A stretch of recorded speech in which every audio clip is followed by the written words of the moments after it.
A couple who bought a dilapidated house for £1 a year ago have proudly displayed the stunning transformation it has gone through.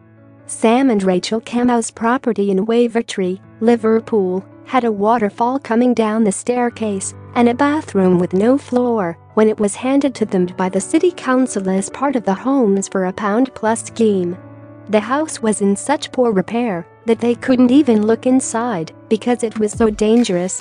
The Kamaus had been renting in Liverpool for 16 years after moving to the city from Kenya and decided to give the £1 Homes project a go as a way onto the property ladder. But when they first looked around, they realized the scale of the task ahead of them. Mrs. Kamau explained, "When we heard about the £1 home scheme we thought, why not? We had 2 growing girls who have always had to share a bedroom, and the house was becoming far too cramped.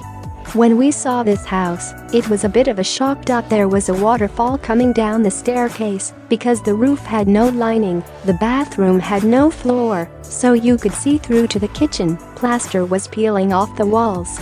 Everything needed doing except replacing the bricks on the outside of the house.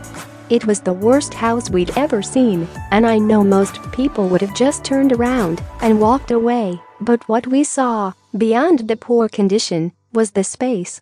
And whatever needed to be done paled into insignificance to the space. The Kamaus, who live in the house with their daughters Alexis, 12 and 19-year-old, and spent the next year and tens of thousands of pounds carefully restoring the property, and today they opened their doors to the media and to Liverpool Mayor Joe Anderson to show off their remarkable achievement.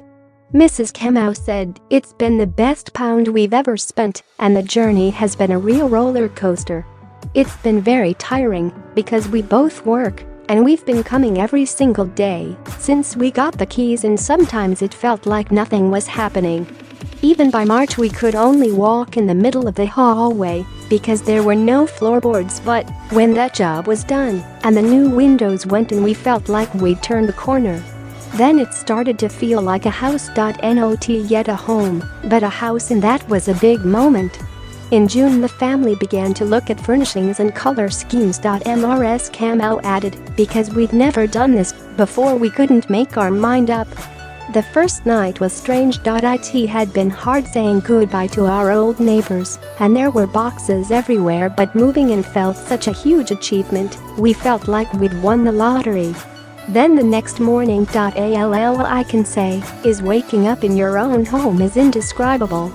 There's still bits we need to do, and we're still learning about what works and doesn't, but it's all been worth it." Sam's birthday is in December. That's the first birthday we get to celebrate here, and it will be a very special occasion. Homes for £1 is one of the schemes Liverpool Council is using in a bid to bring around 6,000 houses back into use.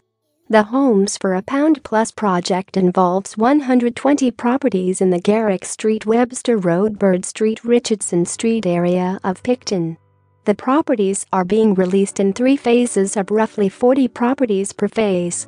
A total of 100 families have now been allocated a property, with a further 350 families being considered for one.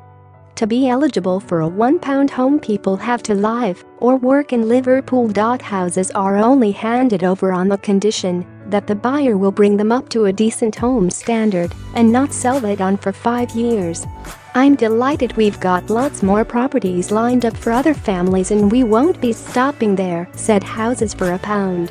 "Next month we'll be launching a new housing company because we've got thousands of properties which can be brought back to life, and we're doing that because the demand is there. People want to get on the housing ladder, and Liverpool is still regenerating, still growing, and very much an attractive place to work and live."